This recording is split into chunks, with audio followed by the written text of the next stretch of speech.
No, viste que fue heavy lo de ella. Sí, a nosotros nos marcó, pero mucho como organización. Y no, lo comentaste y llevo que ver. Sí, se pone la piel de gallina. Sí. A mí cuando la Lore me llama y me cuenta lo mismo, me dice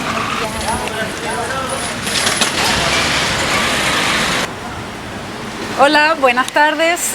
Mi nombre es Lili Jiménez, soy parte de la Asamblea Territorial Autoconvocada Rosal Organizada del barrio Lastarria Bellas Artes y estamos en una serie de conversatorios con personas que nos parecen de interés para abordar distintas temáticas sobre las transformaciones que estamos viviendo como sociedad, especialmente en el contexto de post-revuelta del 18 de octubre del 2019.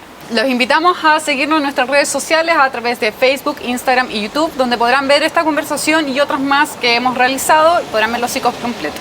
Hoy nos va a acompañar Virginia Palma Erpel, presidenta de la ONG Acción Mujer y Madre. Muchas gracias, Virginia, y bienvenida hoy día a esta conversación. Gracias.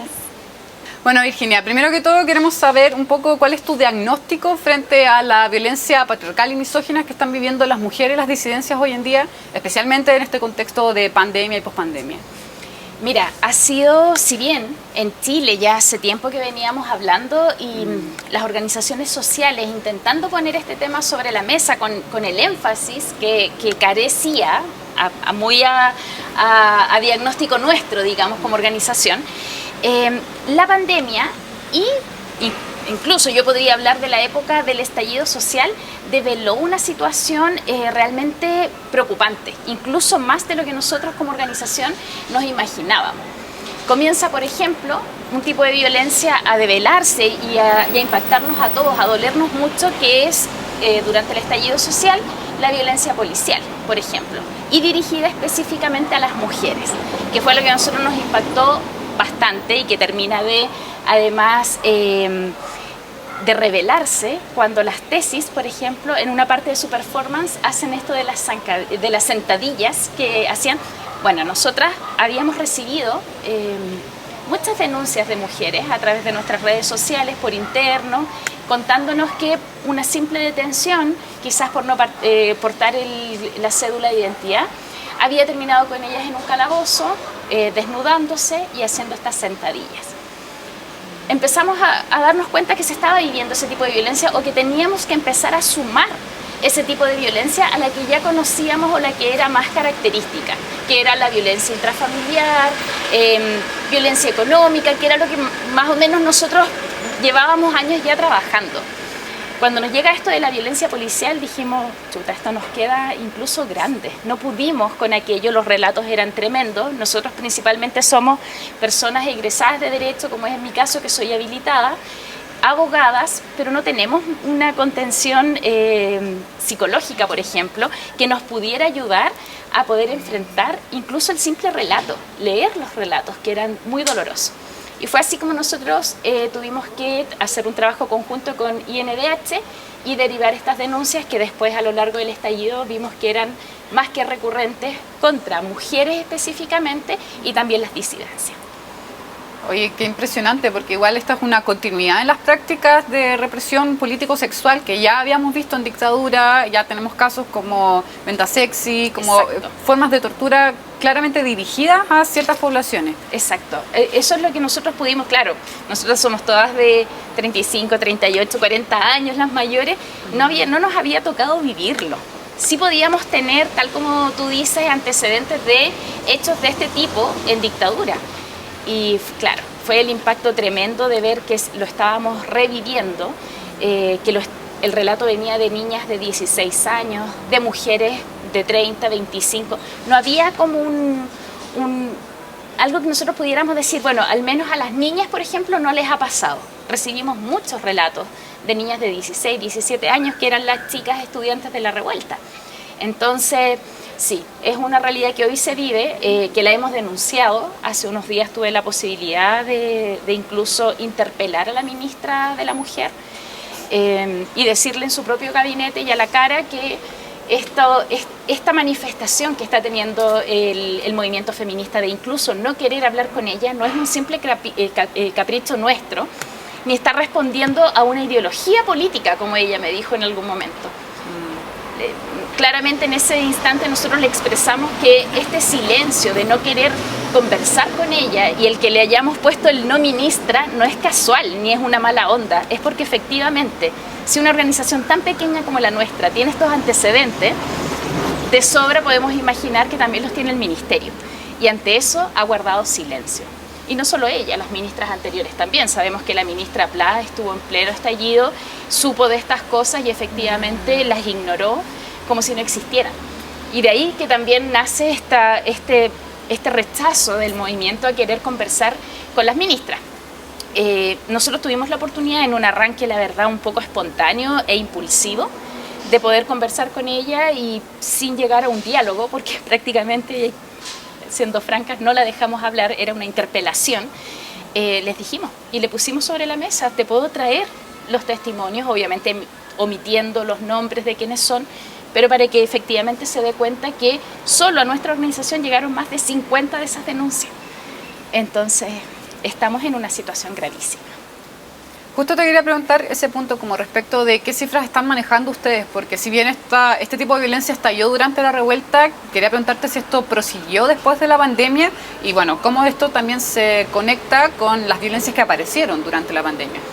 Claro, en pandemia se dio otro fenómeno también, del cual podríamos decir que no había que ser experta para saber qué iba a suceder, y era que al confinarnos a todos y todas, las mujeres que vivían violencia o que comparten techo con su agresor se iban a ver doblemente expuestas. Hay mujeres que tienen horas en el día en las que se liberan de su agresor. Hay mujeres que cuando el agresor ha salido de la casa nos han podido contactar recién a nosotras, tomar un teléfono y poder conversar. Y nosotros hemos podido rápidamente ir a tribunales de familia, centro de medidas cautelares, solicitar al magistrado una casa de acogida, por ejemplo, y hemos logrado salvar mujeres así en casos muy específicos y puntuales, que es lo que nosotros alcanzamos a reaccionar, la verdad. Pero en pandemia incluso no pudieron comunicarse, no tenían cómo tú levantas el teléfono si estás con tu agresor 24 horas al día bajo el mismo techo. Fue así como nuestra organización creó una campaña que se llamaba En Silencio Nos Cuidamos, y habilitamos, además de abrir todas nuestras redes sociales para mensajes internos, habilitamos 2 números de WhatsApp. Incluso uno de los números era argentino, porque Argentina se sumó un poco a esto, estaban viviendo la misma situación y creamos ahí un puente para también estar en contacto con mujeres de Argentina. Nos fue muy bien con esa campaña, puesto que creo que al menos ayudamos a que muchas mujeres se dieran cuenta que podían tener a alguien a quien recurrir. Ahí también pudimos hacer el diagnóstico de que efectivamente las mujeres no confían en las policías. Me decía, yo no voy a llamar al 133. Va a llegar Carabineros acá y vamos a hacer ¿qué? ¿Se van a llevar detenido a mi marido? ¿Va a volver mañana? ¿Y qué va a pasar conmigo mañana? Las asesorábamos, les explicábamos cuál es el proceso para que ellas de forma también un tanto más reflexionada pudiesen tomar una decisión, porque efectivamente cuando tú denuncias es un hito importante que marca tu vida tras tomar una decisión de ese tipo. Y hay que, por supuesto, también evaluar qué riesgos corres con esa denuncia, qué plan, hay que formular todo un plan. Y eso cuando tú llegas a la policía efectivamente no se da, no te armas todo un plan. Muchas veces incluso te intentan persuadirte de que hagas la denuncia, claro, como mecanismo de cuidado. Incluso yo he llegado a pensar que es un mecanismo de cuidado. Señora, no denuncie porque esto va a ser peor. Muchas han dicho eso. Y claro, puede ser, y no están errados al pensar que al denunciar tú corres un riesgo. Lo que deberíamos tener es efectivamente un mecanismo que abra toda una posibilidad de que esa mujer que denuncia quede con ciertos resguardos. Eso es un tanto lo que hacemos nosotros desde la ONG. En pandemia esto se disparó, fueron muchas las mujeres que vivían con sus agresores, incluso mujeres cuyas agresiones las recibían no solo de una pareja sentimental, estaban también los hermanos. La violencia intrafamiliar entre hermanos también se da mucho. Y comenzada esta campaña, el Ministerio de la Mujer y Equidad de Género nos replicó la campaña. 2 semanas después aproximadamente, siempre un poquito aplacé, pero bueno. Me acuerdo. Y sacaron la campaña y ahí nosotros nos desprendimos un tanto más porque considerábamos que era irresponsable seguir nosotras, que sabemos que tenemos una llegada súper acotada a un programa que ya era a nivel nacional. Pero fue realmente la réplica de nuestra campaña y bueno, esperamos todo aquello que sea positivo y que nos lo puedan replicar, se agradece, porque esto llega a nivel nacional a todas las mujeres. Justo ahí yo creo que hay un punto que tocaste que es clave, porque en realidad la desconfianza en las instituciones es algo que se viene viviendo hace bastante rato acá en Chile, no es solamente del 2019 en adelante que ya tenemos esta desconfianza. Yo creo que las policías siempre ha sido un tema muy difícil de gestionar, no solo porque no están capacitados en temas como de género o de violencia, violencia patriarcal, sino también por los tratos que se reciben. Muchas personas denuncian que al momento de llegar a dejar una denuncia, por ejemplo una constancia, son nuevamente victimizadas. Yo conozco casos muy cercanos donde han habido problemas, por ejemplo, con violaciones, que terminan al final causas que quedan en nada, porque la sobreexposición vulnerabiliza aún más a las personas que están pasando por el proceso. Entonces ahí te quería preguntar qué acciones podemos tomar como sociedad civil, las asambleas, los vecinos, qué cosas podemos hacer para ayudar y como potenciar ese tejido para contener y trabajar con las personas que están pasando por estas situaciones de violencia. Es súper importante el punto que tocas, porque creo que lo han pasado mucho por alto las autoridades. Fue otra de las cosas que alcanzamos a interpelar ahí a la ministra. Estamos dejando de lado a las organizaciones sociales, desde las bases, o sea, la junta de vecinos, esa presidenta de junta de vecinos que se organiza, que quiere dar una charla, son las que nos llaman a nosotras. Estoy hablando en tiempos pre-pandemia. Nos llamaban para dar charlas educativas en temas de BIF y se preparaban. Las y los vecinos se preparaban para temas de violencia de género. Era súper importante aquello, el tejido que se comenzaba a hacer, las redes, darse los teléfonos. Otra cosa, por ejemplo, que se hizo muy, muy común, enviar las localizaciones cuando las chicas o mujeres más mayores iban a juntarse con alguna persona que quizás era primera vez que la iban a ver, etcétera. Y nos fuimos resguardando. Lo más importante y donde parte esta protección y estas redes de apoyo es en nuestros barrios. Es con el vecino o la vecina que puede escuchar algo y que debe saber que tiene el deber de inmiscuirse, de comprometerse en hacer esta denuncia. Y es muy difícil porque efectivamente las autoridades pareciera que no son enfáticos en recalcar que aquello es lo que se debe hacer. Otra carencia, en nuestras escuelas, las aulas, los niños, las niñas hoy no tienen ese tipo de educación, que murió yo creo en parte cuando ya nos quitaron la educación cívica. Quizás hoy si tuviésemos educación cívica en todos los colegios y los establecimientos educacionales, sabríamos, y esto sería parte de la temática, cómo es y qué deber tenemos como ciudadanos de no hacer la vista gorda cuando te llega el comentario siquiera de que parece que a la vecina de la esquina el marido de vez en cuando, porque así pasa, así lo escuchamos y queda en qué mal, qué lata. También queda esta idea como de que no hay que meterse en lo privado, ¿no? Que no hay que meterse, que son temas privados, que son problemas de pareja, todo eso, esas cosas las debemos ya ir sepultando y entender que es un rol de nosotros, ciudadanos, dentro de la sociedad, de involucrarnos en estos temas. Y hay formas de hacerlo. Una, por ejemplo, y creo que podría ser quizás la más importante, es la contención. No tenemos que ser profesionales, ni ser psicólogos, ni mucho menos para poder contener a una víctima.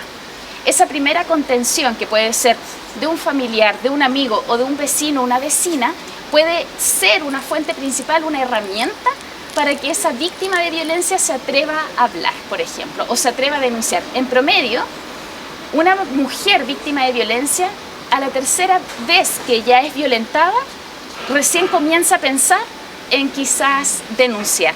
Es un proceso muy largo, es duro, es muy difícil o poco común ver que una mujer a la primera agresión denuncie.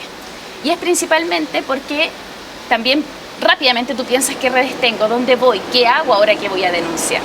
Por eso es muy importante lo que tú decías, el rol que jugamos los vecinos, las vecinas, las amigas, la comunidad en general, de acoger y de hacernos cargo. Tenemos una responsabilidad y yo la verdad siento que ahí también las políticas a nivel estatal están al debe. Nunca nos han dicho, usted es responsable del bienestar también de su vecino o de su vecina, de ese niño o de esa niña que pueda también estar siendo agredida o vulnerada en sus derechos.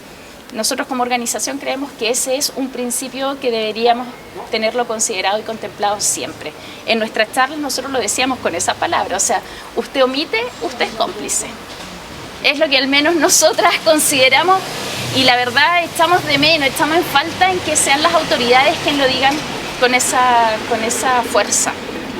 Que también implicaría promover lógicas mucho más comunitarias y solidarias, como estar pendiente de lo que hace tu vecino, no en el sentido como del cahuineo, del pelambre, sino en el sentido del cuidado colectivo. De la responsabilidad social.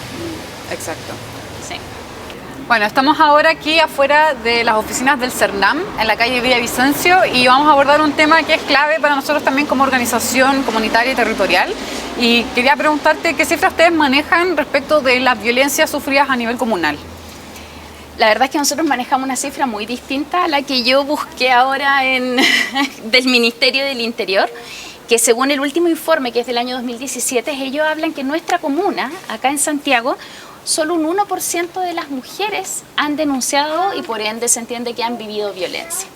A mí me llamó la atención porque la verdad es que escapa totalmente de las cifras que nosotros tenemos de forma independiente del diagnóstico que hemos podido hacer nosotros. Para nosotros Santiago es una de las comunas que lidera en denuncias. A pesar de que nosotros tenemos presencia a nivel nacional, nos llegan denuncias de todas partes, Santiago siempre es una de las que lidera. La sigue Quinta Normal, Puente Alto y también tenemos Ñuñoa. A mí me llama la atención porque de las comunas que a nosotras, al menos las mujeres nos contactan, no son los mismos que nos informa este cuadro del Ministerio del Interior, que de hecho hoy revisándolo dije, esto me da quizás incluso para pedir quizás cruzar información, porque me llama la atención que en Santiago se hable de un 1%. Si es así, creo que lo que eso está develando es que efectivamente, como decíamos antes, hay una inseguridad, no hay confianza en asumir denuncias, falta el apoyo. Santiago tiene la carencia también de tener programas específicos para la mujer y para la violencia intrafamiliar. Entonces quizás también puede ser que por ahí vaya esa baja de un 1%. Yo no lo vería como algo que me deja tranquila, por el contrario. Creo que efectivamente en Santiago quizás las mujeres están carentes de un buen programa y que efectivamente no están denunciando porque ya sabemos que no confían en los mecanismos que hoy están implementados para hacer este tipo de denuncia. Es importante este punto porque hace un rato mencionabas que no todas las mujeres denuncian a la primera violencia en el fondo, entonces también la denuncia es un camino. Entonces, bueno, nosotros como organización nos ha tocado acoger casos de violencia en la pandemia, como que es interesante porque nos ponía también en una situación de que uno cree que a veces está pasando en otra parte, pero en realidad está pasando muy cerca tuyo, en tu lugar de trabajo, a veces dentro de tu familia. Entonces ahí te quería preguntar respecto de recomendaciones para llegar a ese camino de la denuncia, o bien también como organizaciones sociales, ¿qué herramientas tenemos para aportar en estas situaciones? Creo que lo más importante en el ámbito de una organización que quiera prestar algún tipo de ayuda es el contener. Creo que una de los principales ayudas que uno le puede prestar a la víctima es contener a la víctima. Y esto se aprende, porque, bueno, yo les contaba, estudié Derecho, súper alejado de lo que tiene que ver con la psicología. A mí me costaba mucho al comienzo. Cuando las chicas llegaban y me hacían el relato de lo que habían vivido, yo quería tomarlas y llevarlas a Carabineros o a la PDI y de inmediato hay procesos y hay que entender que las mujeres pasan por un proceso muy difícil hasta tomar la decisión final de denunciar por un abanico de situaciones.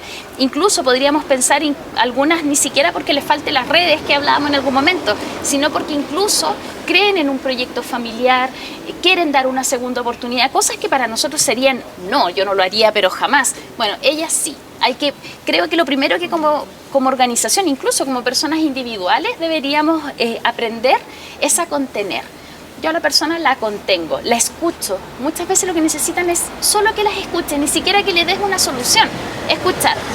Si ahora evaluamos que esa mujer que está viviendo violencia, además de contarte, te pide ayuda, la principal ayuda es o recurrimos a canales como por ejemplo nuestra organización, ONG, lugares que sabemos que podemos tener una recepción, y de no conocer o no tener vínculos con este tipo de organizaciones, hay que ir a PDI, Carabineros, Fiscalía directamente o incluso tribunales de familia. A mí me gusta mucho cómo funciona tribunales de familia a través de su centro de medidas cautelares. No es necesario que vayas con un abogado ni una abogada, te diriges, puede ir la víctima sola y plantear qué situación está viviendo, y de ahí, en una audiencia que es muy breve, puedes salir inmediatamente con algún tipo de medida cautelar. Por lo tanto, es importante tener eso a la vista. ¿Qué organizaciones amigas puedo tener para pedirles ayuda? Si las desconozco, rápidamente. Carabineros, PDI, Fiscalía o Tribunales de Familia. Ese tendría que ser la red inmediata. Qué buen mapa. Y quería preguntarte, ¿qué pasa con las mujeres que están en situación, por ejemplo, de inmigración, que no manejan bastante bien el castellano, por ejemplo? ¿Qué recomendaciones les podríamos dar a ellas? Y también a las organizaciones que a veces acogemos personas. Ese es un nuevo tema que tenemos al debe, y que también hace unos días pudimos, en esta interpelación que te contaba que fue un tanto abrupta que le hicimos a la ministra de la Mujer y Equidad de Género, a Mónica Salaquet, el tema de las mujeres migrantes, que viven la misma violencia que una mujer de nuestro país, pero con menos redes, con la barrera del idioma. Lo vimos, por ejemplo, en el caso de Joan Florville, que ustedes quizás lo recordarán, la mujer haitiana, sí, que fallece después de una serie de situaciones donde el principal problema fue la falta de comunicación, ella no poder expresar lo que le estaba sucediendo. Todo termina siendo muy confuso. Su hija de 3 meses termina en un cename. El rol que jugó nuestra organización fue justamente desinstitucionalizar a la pequeña y entregársela a su familia, porque había padre, había una tía, pero efectivamente, por el hecho de tener la carga de ser mujer, migrante, haitiana y negra, optaron por llevarse a esa niña inmediatamente a un centro estatal. Eso es un tema que el Estado de Chile está absolutamente al debe. No se están haciendo cargo, estamos cerrando los ojos frente a una situación que es real. Tenemos mujeres migrantes, están naciendo niños que son hijos de migrantes y que por lo tanto el Estado tiene un deber con ellos. Están naciendo aquí. Nuevamente, lo que hablábamos al comienzo, el educar, el informar, concientizar a la sociedad. Se mezclan tantas cosas con la mujer migrante, las propias barreras de la migración, más llegar a un país o a una sociedad que está a falta de educación, y además también que se ha develado es una sociedad bastante racista. Por lo tanto, bueno, el mecanismo deberían ser los mismos, aplicarse exactamente igual. ¿Qué cosas sí podríamos exigir? Por ejemplo, que haya un intérprete. Eso es algo que por ley se le debe, que no pasó en el caso de Joan Florville. No hubo un intérprete, ella nunca entendió qué es lo que estaba pasando, por qué estaba detenida. Tanto fue así que su familia, tiempo después, nos contaba que ella se murió pensando que ella había dejado a su hija a cargo, al cuidado de un guardia, mientras ella iba a buscar ayuda, y que en ese intertanto su hija había fallecido, y que por eso ella estaba detenida. Jamás la pudieron convencer de que su hija estaba viva, de que había sido todo un malentendido, y ella falleció sin saber que su hija realmente estaba viva. Es doloroso. Oye. Por falta de un intérprete, de alguien que le explicara qué es lo que realmente había pasado. Y por un racismo institucional que da Así es. Rabia hasta las tripas. Pone la piel de gallina, la verdad. Nosotros con esa causa lo pasamos muy mal. Si bien aprendimos mucho y crecimos, nosotros nos afiatamos mucho con la causa de Joan Florville. Sufrimos mucho. Al día de hoy, cada año vamos a la velatón que se hace afuera de la posta central, nos seguimos reuniendo con su familia, pero es realmente doloroso. A nosotros nos marcó la causa de Joan Florville. Por eso también nos movemos muy rápido cuando nos llegan causas de mujeres migrantes, porque decimos no, yo no voy a ser, lo que hablábamos en un comienzo, no voy a ser una cómplice por el hecho de tener cierto antecedente y omitirme. Hay que hacer un acompañamiento especial, o sea, si ya tenemos que acompañar a todas las mujeres, creo que a las migrantes hay que ponerles un énfasis especial. Y sobre todo migrantes en negritud, racializadas, exacto, que tienen... Yo creo que tú lo apuntaste muy bien, porque cuando sucedió lo de Joan Florville, y aquí lo tengo que mencionar, hubo muchas organizaciones que decían, yo también soy Joan. Y en realidad, ojo, porque Joan estaba atravesando una serie de otras diferencias y otras como dificultades y también violencia que están muy distintas de las que nos leemos como mestizas blancas. Exacto. Entonces también hay que tener un cuidado ahí, como que no hay que simplificar ese nivel como de donde se intersectan tantas cosas que están pasando. No podemos igualarlo, es así de sencillo. En estos momentos no se puede igualar, ni podemos pasar por alto la diferencia que tiene.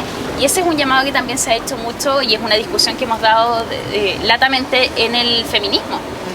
¿De qué feminismo estamos profesando? ¿Un feminismo blanco? Hay que ver que el feminismo sea lo más transversal posible, que nos represente a todas, que hablemos, por ejemplo, de las mujeres que tienen que realizar trabajo sexual para sobrevivir y no simplemente decir, oye, yo considero que el trabajo sexual, las prostitutas, como dicen mucho, las prostitutas a ellas les gusta, por lo tanto, todas esas son formas que nosotros como mujeres tenemos de discriminar y que tenemos que irlas superando de una vez, porque las realidades son diversas, son todas tienen un porqué y por lo tanto creo que al caso a caso es como nosotros tenemos que también presentarnos y contener, ayudar y alinearnos en este afán de que las mujeres salgamos de todo este tipo de violencia. Uy. Oye, y a propósito de agendas feministas, y ya viendo con mucho optimismo lo que ha pasado en Argentina, ¿qué te ha parecido y cómo ves tú la discusión, por ejemplo, del aborto sin causales acá en Chile y cómo ves tú el desarrollo de nuevas demandas feministas que tengan espacio en la esfera pública y en el gobierno, dentro de lo posible? La verdad es que nos llena de esperanza, como que nos vuelve a reactivar, nos llena de energía el ver cómo las pibas allá lo lograron, dando la lucha incansable. Nosotros como organización también pudimos estar en las discusiones, bueno, trabajamos todo el tema de aborto en 3 causales, fuimos súper activas y cuando ya nos terminan llevando al TC, que tú sabes que cuando las causas están perdidas hay que llegar allá, ahí estuvimos también, frente a 10 ministros pude exponer en nombre de mi organización y bueno, sacamos adelante las 3 causales. El bajón vino cuando llegó este nuevo gobierno, donde no se implementó simplemente el aborto en 3 causales, que es una realidad, lo tenemos en el papel, pero en la realidad no existe. Y creo que, bueno, en buen momento pasa esto en Argentina, porque iniciando nosotros todo este proceso constituyente de una nueva constitución, excelente que este tema, la Comisión de Mujeres y de Género de la Cámara de Diputados y Diputadas lo ponga sobre la mesa, empecemos a discutirlo, al menos discutir la despenalización, que es lo que actualmente se está haciendo. Despenalicemos, que no haya mujeres que tengan que vivir un proceso judicial por el hecho de haber abortado. Y de ahí seguiremos caminando hasta tener, como las chiquillas, al otro lado de la cordillera, un aborto libre, seguro y gratuito. Legal. Exacto. Bueno, y a propósito de esto también, ¿cómo ves tú otras demandas? Por ejemplo, este mismo tema que estamos hablando sobre violencia hacia mujeres y disidencias, ¿cómo ves tú un desarrollo en el proceso constituyente y cómo lo proyectas hacia el futuro? Mira, el momento político es el preciso para que destrabemos estos temas. Creo que no va a haber otra instancia si no aprovechamos esta. Por eso también el llamado creo que es a poner mucho ojo por quiénes vamos a votar para que redacten nuestra nueva Constitución. Yo no me imagino otro momento en el que esto se pueda hacer. Y si bien quizás podría pensar desde más lo jurídico, aplicando más lo jurídico, que en una Constitución propiamente tal, quizás no quede, vamos a tener en Chile aborto legal, un aborto libre, ni tampoco vamos a hablar tan expresamente del tema de todas las violencias que viven tanto las mujeres como las disidencias. Sí me imagino que en esta Constitución al menos no tendrían que haber amarras para que esto nos dé para discutir, que fue lo que nos pasaba con las 3 causales. Estaba tan anclado esto, tan blindado, que ni siquiera nos permitía discutirlo. Tuvimos que salir de todo esto, de esas trabas para poder discutirlo y aún así no se implementara porque todavía hay gente que simplemente cree que la Constitución no lo permitía y punto. Yo espero de este proceso y de esta nueva Constitución que cuanto menos no hayan trabas, que ese sea algo que se puede lograr fácilmente, dejar abierto la posibilidad de que mediante leyes obviamente se discuta y se vea abiertamente y con todas las instancias que sean necesarias para que sea legítimo. Pero que no exista aquello, las trabas que nos impidan al menos hablar estos temas.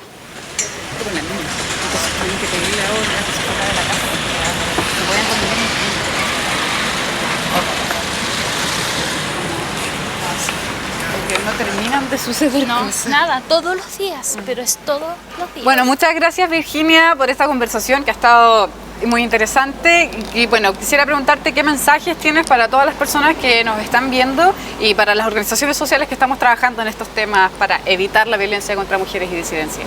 Súper. Bueno, mi mensaje es organicémonos. Creo que es fundamental. Yo Rosal Organizado sabe que son de mis favoritos, la verdad, porque creo que la organización que han logrado es muy benéfica para la sociedad entera, ni siquiera solo para el barrio. Yo ya hablo de sociedad cada vez que veo que un grupo de personas se logra organizar. Eso se agradece mucho porque podemos salvar muchas situaciones. Las individualidades también pueden hacer bastante. Tenemos que informarnos, para eso hay muchas redes, hay muchas formas de saber cómo podemos actuar. Si no formamos parte de algún colectivo, una organización, una junta de vecinos, etcétera, como personas a título personal podemos hacer mucho. Yo los invito a que nos visiten en nuestras redes sociales, donde ahí van a poder encontrar conversaciones, tips, información, etcétera. Búsquennos por ONG Acción Mujer y Madre, estamos en Twitter, en Facebook e Instagram. Ahí podemos aportar también un granito de arena a aquello. Muchas gracias, Virginia, por tu tiempo, y bueno, les recordamos a todos que pueden ver este capítulo en las redes sociales de Rosal Organizado, Facebook, YouTube e Instagram. Se repite en el programa Traficantes de Cultura de radiotouchtv.cl, en las redes sociales de Mundo Películas y también en la cable operador Mundo Pacífico. Muchas gracias. Logrado. Desafío. El trabalenguas del final. Yo lo ensayé como 5 veces.